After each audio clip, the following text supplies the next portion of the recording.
అందరికీ నమస్కారం. ఒక జనసేన కార్యకర్తగా కాదు, ఒక ప్రభుత్వానికి సంబంధించిన ఎమ్మెల్సీగా కాదు, లేకపోతే ఒక కుటుంబానికి సంబంధించినటువంటి వ్యక్తిగా కాదు, ఒక సినిమా మనిషిగా కాదు, ఒక మామూలు హ్యూమన్ బీయింగ్గా నేను ఈ మాట మాట్లాడుతున్నాను. దీంట్లో ఎవరికైనా సరే వివాదాస్పదం చేయాలనుకుంటే అది మీ వ్యక్తిగత ఇష్టం. కానీ ఒక విషయం మాత్రం మీతో స్పష్టంగా చెప్పాలనుకుంటుంది ఏంటంటే, ఈ మధ్యకాలంలో ఆడపిల్లల వస్త్రధారణ మీద చాలామంది కామెంట్స్ చేస్తున్నారు. ఓపెన్గా మాట్లాడాలంటే ఈ మధ్యకాలంలో శివాజీ మాట్లాడాడు. Shivaji is not my target. ఒకవేళ అతను ఎవరన్నా సరే శివాజీ నా టార్గెట్ అనుకుంటే అది మీ ఇష్టం. కానీ ఒక టైప్ ఆఫ్ మన సమాజంలో ఒక రకమైన రుగ్మత వెళ్తుంది.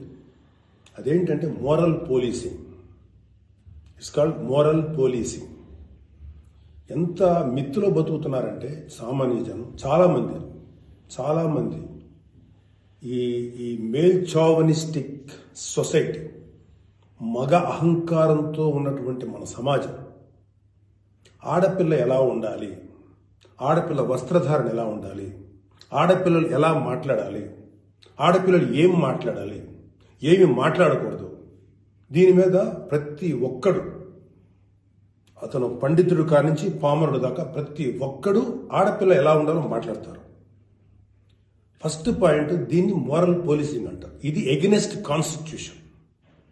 ఒక ఆడపిల్ల ఇలాంటి వస్త్రధారణ చేసుకోకూడదు, ఒక ఆడపిల్ల ఇలాంటి వస్త్రధారణ చేసుకోవాలి అని చెప్పడానికి మీకేం హక్కు ఉంది?